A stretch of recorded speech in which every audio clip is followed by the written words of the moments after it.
ನಮಸ್ಕಾರ ಪ್ರೀತಿಯ ವೀಕ್ಷಕರೆಲ್ಲರಿಗೂ ಸಂಕಲ್ಪ ಸುದ್ದಿ ಕಾರ್ಯಕ್ರಮಕ್ಕೆ ಆತ್ಮೀಯ ಪ್ರೀತಿಯ ಸ್ವಾಗತ ಹೇಳ್ತಾ ಇರೋದು ನನ್ನ ಅನುಷಾ.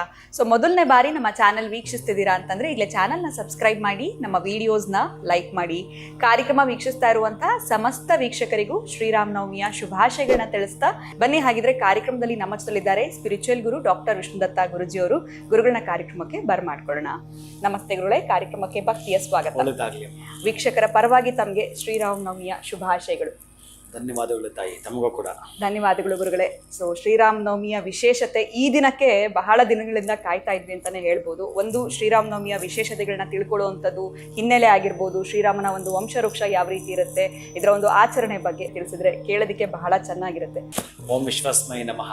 ನನ್ನ ಪ್ರೀತಿಯ ಬಂಧುಗಳೇ, ಈ ರಾಮನ ಗುಣಗಾನ ಮಾಡೋದಿದೆಯಲ್ಲ, ಆ ರಾಮನ ಬಗ್ಗೆ ಎಲ್ಲಿಂದ ಸ್ಟಾರ್ಟ್ ಮಾಡ್ಬೇಕನ್ನೋದೇ ಬಹಳ ಕಷ್ಟ ಆಗುವಂಥದ್ದು.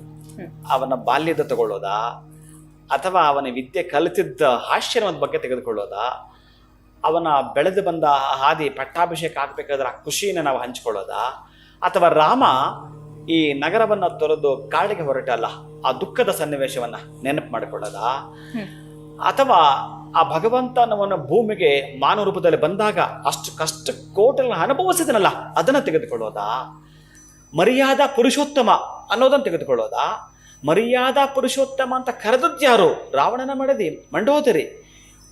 ಎಂತಹದ್ದು ಅದು! ಆತನ ಪತಿ ಸತ್ತು ಬಿದ್ದಿರ್ಬೇಕಾದ್ರೆ ರಾಮನ ಬಳಿ ಬಂದಾಗ ಕುತ್ಕೊಂಡಿರ್ತಾನೊಂದು ಕಡೆ. ಆ ಹೆಣ್ಣು ಯಾರು ಬರ್ತಿದ್ದಾಳಂತ ಗೊತ್ತಾದ ಕೂಡ ಎದ್ದು ನಿಂತುಕೊಂಡು ಗೌರವ ಸೂಚಕವಾಗಿ ಆ ಮೊದಲೇ ಏಕಪತ್ನಿ ವ್ರತಸ್ಥ ಸ್ವಲ್ಪ ನೆರಳಾದ್ರೂ ಬಿದ್ದು ಬಿಡಬಹುದಂತ ಭಯಕ್ಕೆ ಎದ್ದು ನಿಂತುಕೊಂಡು ನಮಸ್ಕಾರ ಮಾಡುತ್ತಾನೆ.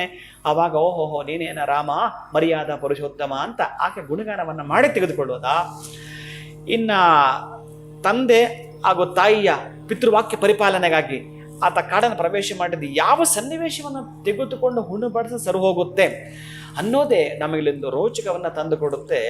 ಅದರ ಜೊತೆಗೆ ಪ್ರೀತಿಯ ಬಂಧುಗಳೇ, ಮೊದಲಿಗೆ ಒಂದಷ್ಟು ರಾಮಾಯಣಕ್ಕೆ ಸಂಬಂಧಪಟ್ಟಾಗಿರ್ತಕ್ಕಂತಹದ್ದು ಆತನದ್ದು ಬಾಲ್ಯ ಆಗಿರಬಹುದು.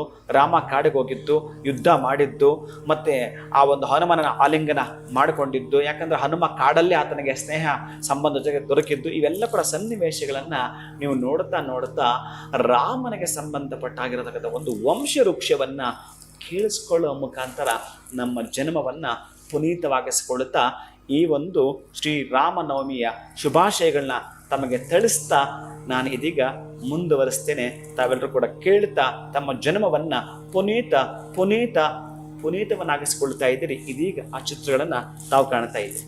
ರಾಮನ ವಂಶವೃಕ್ಷ ಬ್ರಹ್ಮನ ಮಗ ಮರೀಚಿ, ಮರೀಚಿಯ ಮಗ ಕಾಶ್ಯಪ, ಕಾಶ್ಯಪನ ಮಗ ಸೂರ್ಯ, ಸೂರ್ಯನ ಮಗ ಮನು, ಮನುವಿನ ಮಗ ಇಕ್ಷ್ವಾಕು, ಇಕ್ಷ್ವಾಕುವಿನ ಮಗ ಕುಕ್ಷಿ, ಕುಕ್ಷಿಯ ಮಗ ವಿಕುಕ್ಷಿ, ವಿಕುಕ್ಷಿಯ ಮಗ ಬಾಣ, ಬಾಣನ ಮಗ ಅನುರಣ್ಯ, ಅನುರಣ್ಯನ ಮಗ ಋತು, ಋತುವಿನ ಮಗ ತ್ರಿಶಂಕು, ತ್ರಿಶಂಕುವಿನ ಮಗ ದುಂದುಮಾರ, ದುಂದುಮಾರನ ಮಗ ಮಾಂಧಾತ, ಮಾಂಧಾತನ ಮಗ ಸುಸಂಧಿ, ಸುಸಂಧಿಯ ಮಗ ಧ್ರುವಸಂಧಿ, ಧ್ರುವಸಂಧಿಯ ಮಗ ಭರತ, ಭರತನ ಮಗ ಅಶೀತು, ಅಶೀತನ ಮಗ ಸಗರ, ಸಗರನ ಮಗ ಅಸಮಂಜಸ, ಅಸಮಂಜಸನ ಮಗ ಅಂಶುಮಂತ, ಅಂಶುಮಂತನ ಮಗ ದಿಲೀಪ, ದಿಲೀಪನ ಮಗ ಭಗೀರಥ, ಭಗೀರಥನ ಮಗ ಕಕುತ್ಸ, ಕಕುತ್ಸನ ಮಗ ರಘು, ರಘುವಿನ ಮಗ ಪ್ರವೃತ್ತ, ಪ್ರವೃತ್ತನ ಮಗ ಶಂಖ, ಶಂಖನ ಮಗ ಸುದರ್ಶನ, ಸುದರ್ಶನನ ಮಗ ಅಗ್ನಿವರ್ಣ, ಅಗ್ನಿವರ್ಣನ ಮಗ ಶೀಘ್ರವೇದು, ಶೀಘ್ರವೇದನ ಮಗ ಮರು, ಮರುವಿನ ಮಗ ಪ್ರಶುಷ್ಯಕ,